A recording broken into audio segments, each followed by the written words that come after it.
Hello, and welcome to my channel. I'm Mandi Grace, author of 10 young adult novels so far. Welcome to whatever this video is. I don't even know, you guys. I haven't really filmed in forever. I assume this is just gonna be a normal dystopian vlog. That's the assumption.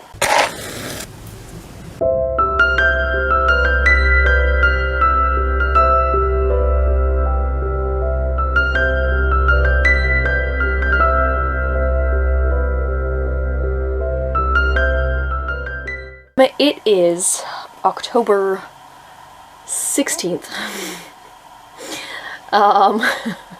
Hi. Okay, so where are we at with the dystopian nonsense? The rewrites on book 1 we did last year, and then I went through it again to give it to my critique partner recently, like over the summer-ish into now-ish. And so now I'm going to be implementing edits and doing like the final, make it pretty, whatever. And my intention is to publish it. I haven't set a date, but I have an idea of a date. Ish. So, you know, stay tuned for that. With book 2, I never did finish the very end of book 2, so still need to finish the rewrites on book 2, and obviously with book 3 we haven't even begun. So, the focus right now is edits on book 1. And I'm starting to share the cover on social media in little pieces. I shared it with my newsletter yesterday, like the whole thing, not the pieces. Anyway, trying to get some hype going there. I have scheduled posts going out every single day this week. Not all of them are about isolation, but I have scheduled posts every day this week. And then moving forward, I intend to post quite a bit on social media to keep the excitement building for this publication that I'm apparently doing. Is that everything? Are we caught up? I know I vlogged like the very first week of September. Yeah, and then like nothing else. I haven't made a bullet journal since August, I think. I didn't do the monthly goal review since August, I think. I have been just barely existing and getting by. It's not been pretty. So, this week we're feeling human again and we're getting into things. Starting with getting a book ready for publication, and then also finishing the last however much of book 2. Because there really shouldn't be a whole lot more. So we're gonna get that done. It's gonna happen. And that's where we're at. Still undecided about NaNoWriMo or not. My main hesitation right now is that my writing community also has writing challenges, and like currently right now we're doing like a character challenge situation. Anyway, we've been doing writing challenges the last 2 months, and there will be something in November. And I don't think that I could try and do 2 challenges, but if they're both writing centered, then it's basically the same. So I don't know. I don't know. Also because I've been so unproductive since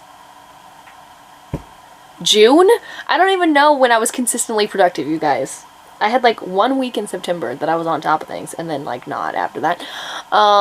Anyway, this is no bueno.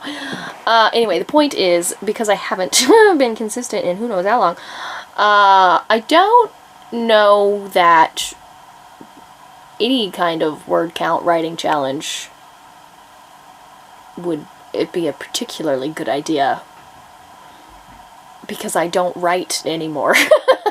So, chaos. Whoa, come back. Okay.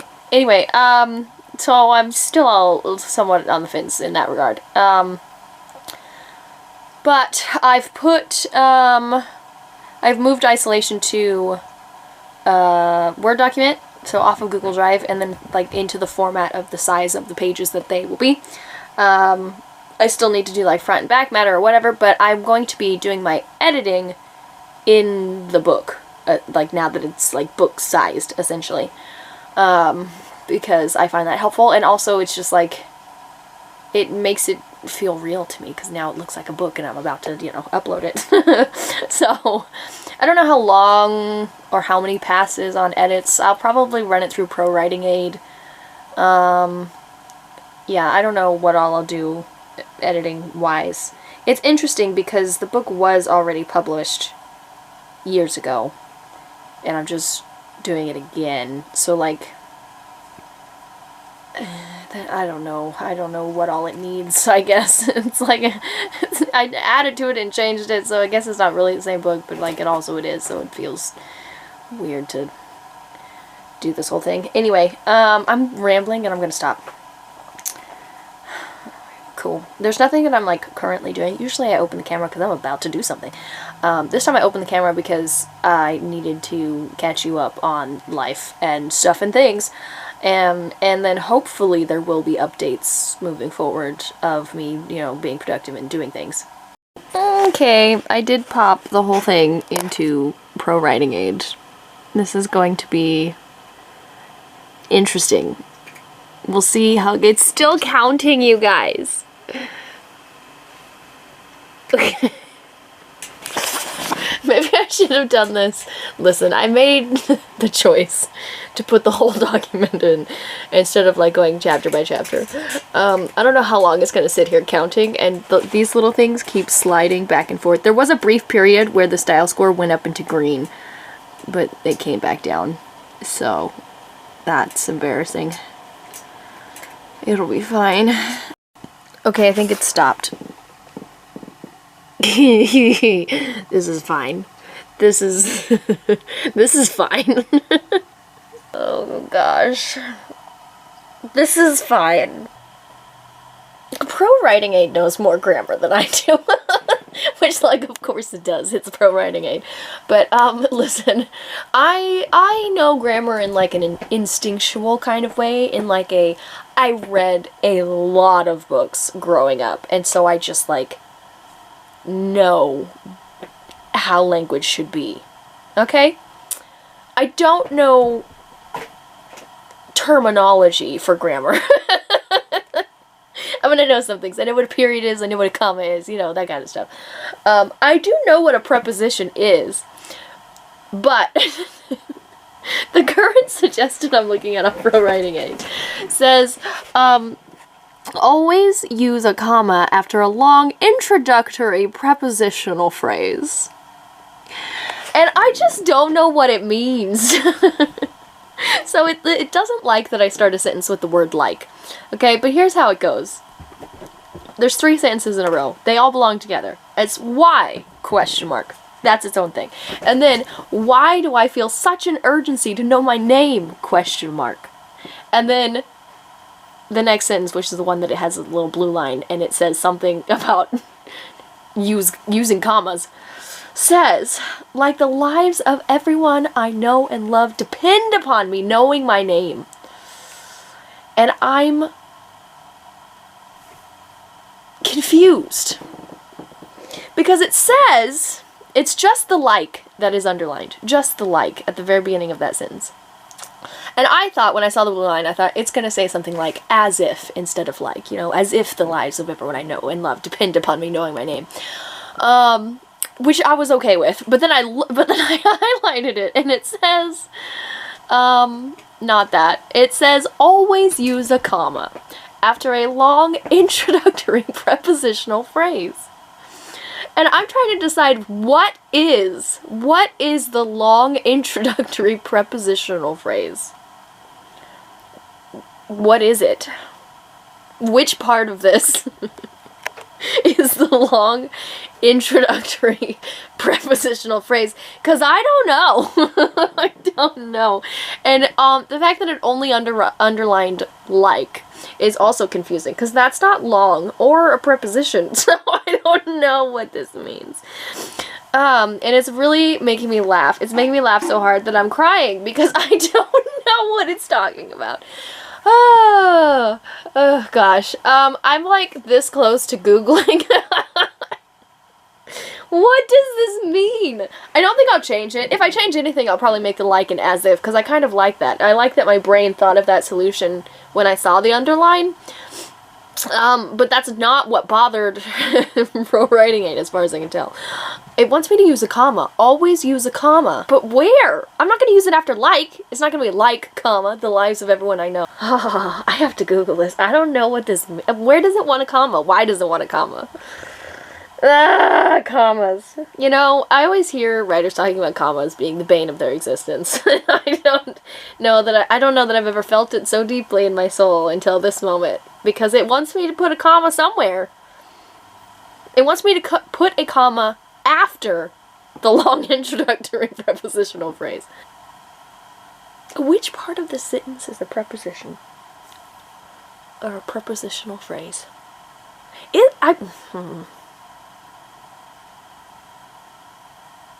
I mean, upon is in the sentence. Does that count? Okay, so Google says that the introductory prepositional phrase is a dependent clause that appears at the beginning of the sentence, providing additional information before, like, the main meat of the sentence. So I think it is just the like that it thinks is like. I don't think I understand what it's wanting me to do. We're doing research now on grammar. In the beginning, comma. Oh, okay. You know, that makes sense. But it's not a like. It's not like, comma. No, I'm not putting a like after comma. There's no, I mean a comma after like. Whatever. I'm not doing it.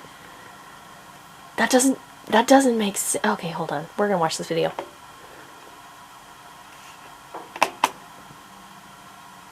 Think about a mouse in its hole. It sees a piece of cheese lying outside the hole, but it has to make a plan of attack. Should the mouse run straight toward the cheese? Should it jump on top of it? Should it hide behind it first to see if anyone is around? Why are we talking about mice? Like is not a preposition. Is it? It's not. It's not! Around this time of year, comma, many families take vacations. Yeah, see, that makes sense. But like does not make sense. Where does it want the comma? Okay, like the lives of everyone I know and love depend upon me knowing my name. You guys are watching this and probably screaming at me, being like, it's right there, that's where the comma goes, and I'm just not seeing it. The lives of everyone I know and love depend upon me knowing my name. That feels like one sentence. That doesn't feel like it needs to be broken up. I need to send this specific sentence to my sister, who is a high school English teacher, and see what she has to say about it.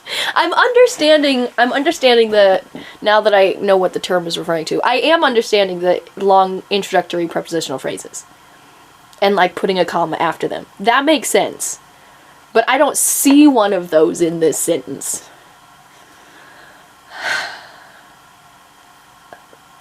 I think Pro Writing Aid is crazy and it's gaslighting me. Also, side note, just so you know that Pro Writing Aid is wrong in this regards to the sentence, okay? The other grammar thing that it has in it is it doesn't like depend, it wants it to be depends.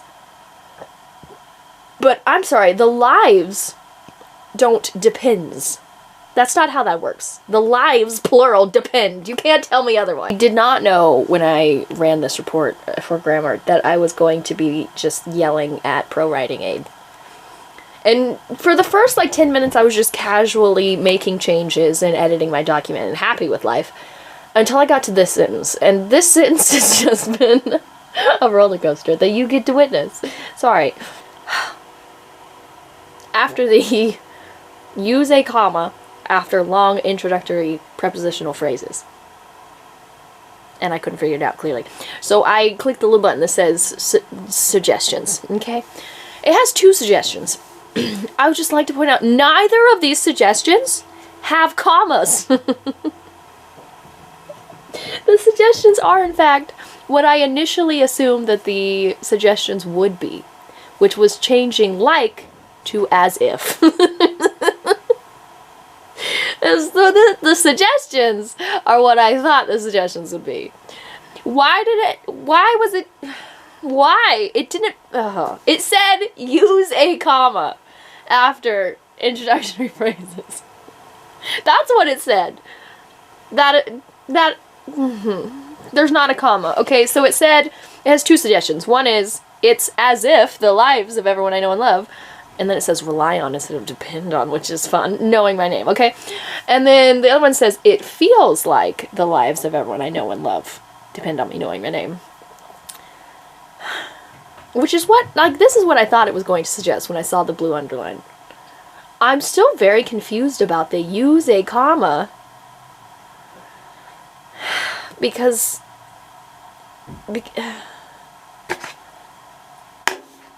they didn't use a comma. Those aren't commas. What? Why? Okay. This is the last sentence of the prologue. So I'm gonna do something about this, and then I will have done one chapter, which is marvelous. We have. Well, let me do this first before I do my math. I was going to tell you how many errors we still have to go through, but let me do this first.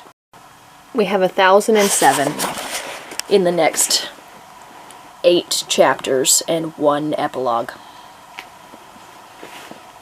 This is fine.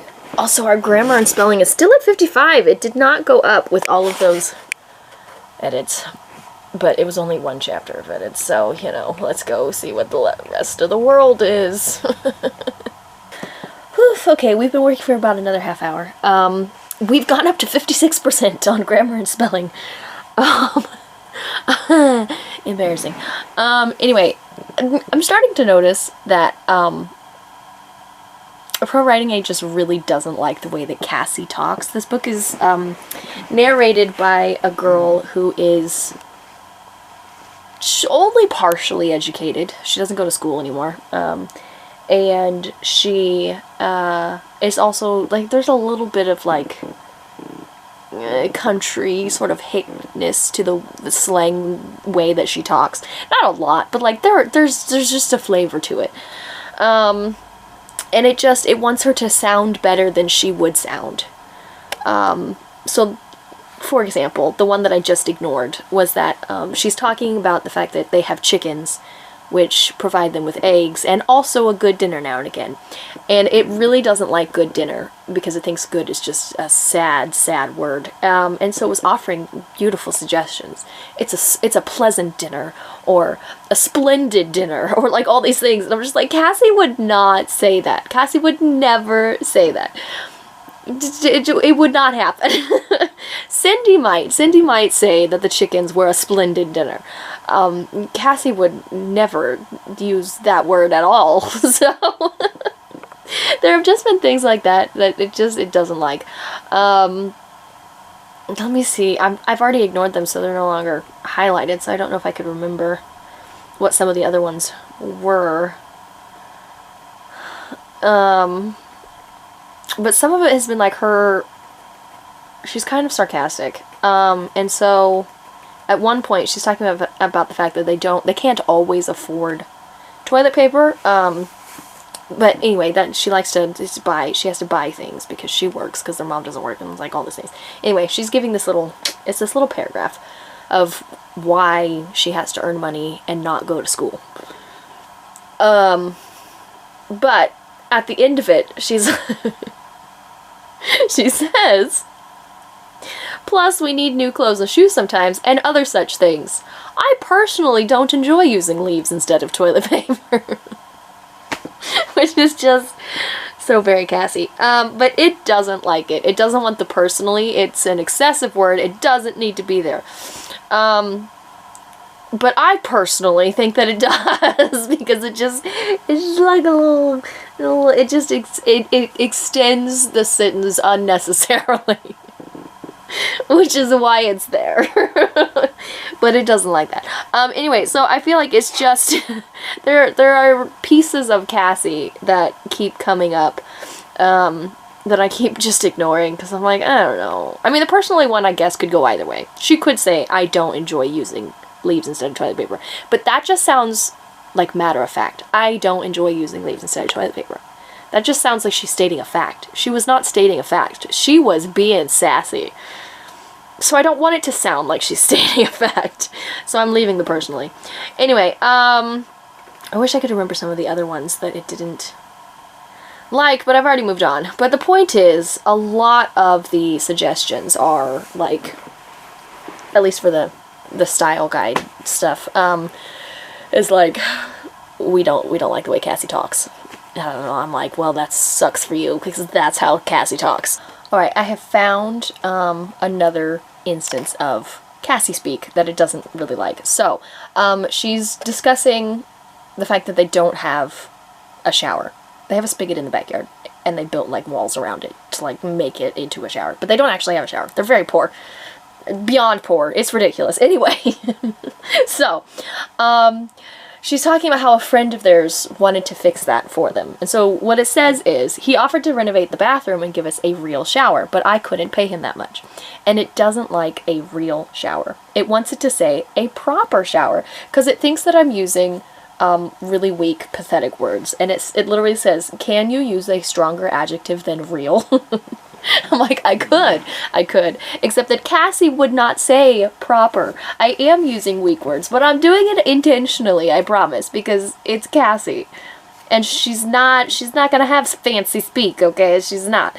It's a proper shower. I don't know if there's a way to tell it to stop with the Cassie speak. I mean, it doesn't have to stop. Some of the suggestions, I'm like, oh, you're right, I should change this. I could definitely do better. The very first suggestion in the book, I loved. So the very first one, the opening sentence starts with, the cold rain, da-da-da-da-da, whatever.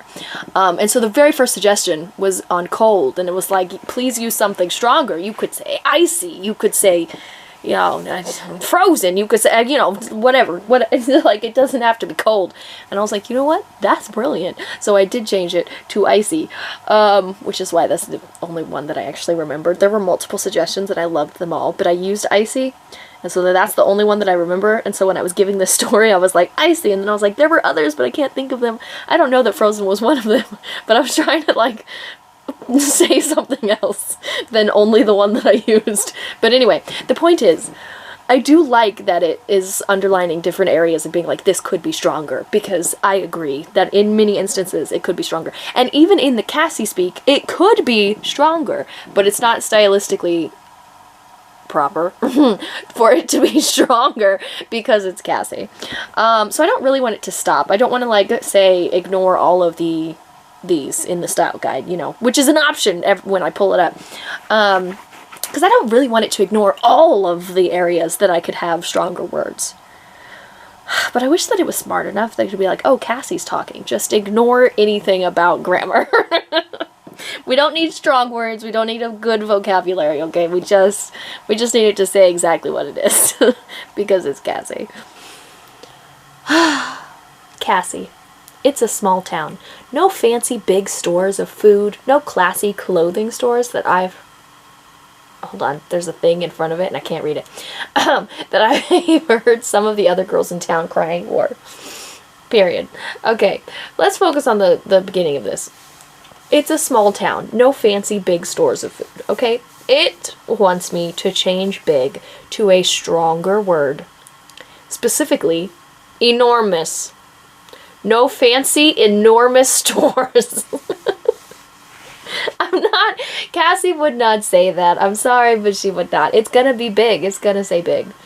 I've gotten very cold. Okay, so tell me I'm crazy. Maybe I'm crazy. But with this, like, Cassie flavor of speaking, the current sentence that it doesn't like is, I know all sorts of things we can eat from the woods, or even sell to Mr. Craner in the ice cream shop in town. Right now she's talking about all the, like, plants and berries and things that she has knowledge of, okay?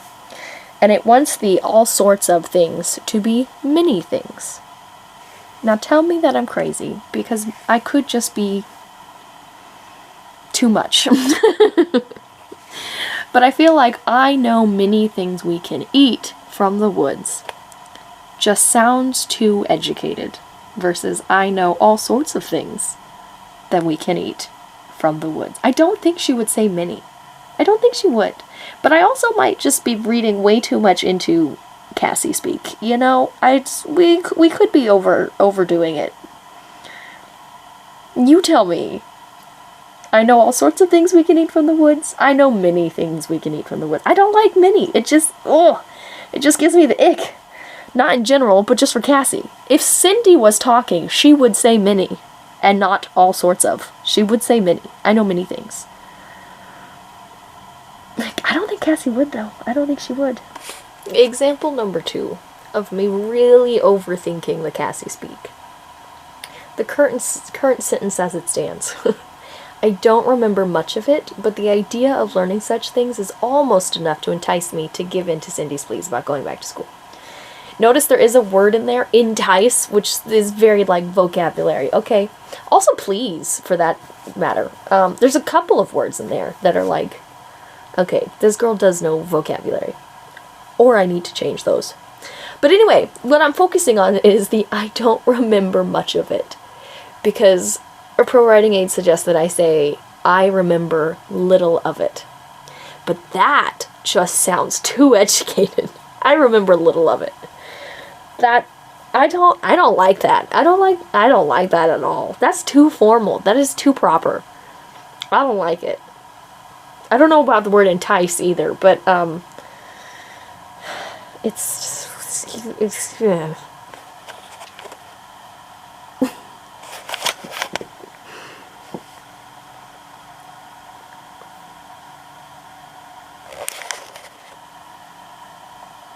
Cassie. Hi. This just keeps getting better and better. I'm so cold. Okay, so we finished going through chapter 1, which is the second, prologue, chapter 1. We've done 2 chapters. That's what I was trying to say. The grammar and spelling is up to 58%. And we have 894 more suggestions to look through. I do have to leave my house and go to Bible study in like 20 minutes. So I'm actually going to go eat dinner and set this aside for another day. Tomorrow. I'm going to set it aside for tomorrow. But I feel like, that was some pretty solid progress. And we did go up by, what, like 4%? Which means that it's the first 2 chapters are much more readable, you guys. That's what that means. The thing that I was just working on is there's this moment where Cindy is just looking intently at Cassie. They're having a conversation, and the conversation pauses. Cassie says something, and then Cindy, like, studies her face, because Cindy's trying to decide if she should say something, if she should keep pressing something or not. So she's just, like, peering at her sister for a moment. And then she finally acquiesces to what Cassie was saying they should do. And so initially it said that she was looking at Cassie intently. And obviously pro writing aid didn't like that, and it suggested gaping and staring and like all these things. And they just felt wrong. Because she's not gaping at her. She's like trying to read all of the nuanced subtleness of facial expression in order to determine whether or not she should say something, if she should keep pushing. And I needed a word to encompass that, and I couldn't find one, but I settled on studying instead of looking at me intently. So it doesn't say looking at me intently anymore, it says studying my face. Which is better. It's certainly better.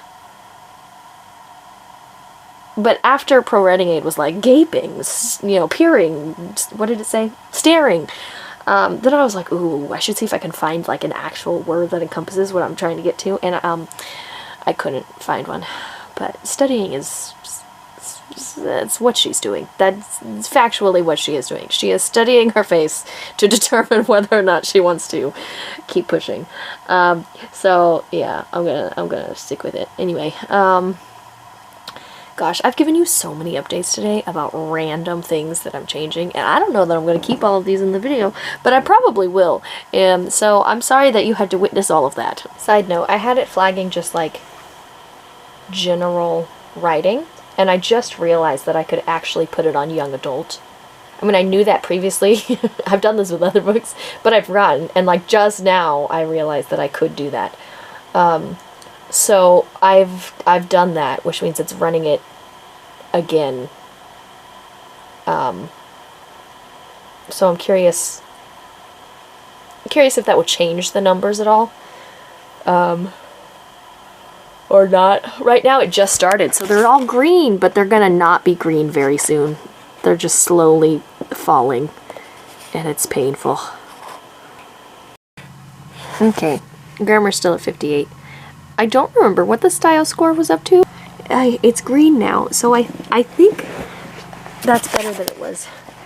Maybe not percent-wise, but like, you know, I guess in young adult, the style fits better than in general, which makes sense, because it's young adult. I don't know if that's making sense, but it, you know, it made sense in my head. Anyway, also we went from, I think we had 894, I think is what I said, suggestions, and there are 865, so I really want to know what happened to those other 29. Is that how math works? Yes? Yeah? No? 30? Wait, 65, 35, 85, what did I say? 95? 30? But it was 29. Yeah, that's how math works. Anyway, I wanted to know what happened to those other suggestions, and what were those other suggestions. So I think after I go through the young adult one, which is what it actually is, this is more on brand, I might just pop back over to general, because at that point there will only be those 29 suggestions, because I will have gone through all the other ones, right? Because I want to know, why did we lose so many suggestions going from general to young adult? Maybe it's the Cassie speak. I don't think it is, but maybe it was the Cassie speak.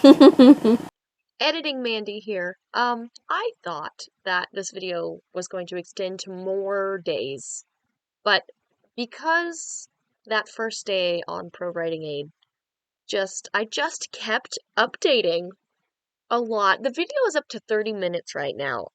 So we're gonna stop. We're gonna stop there.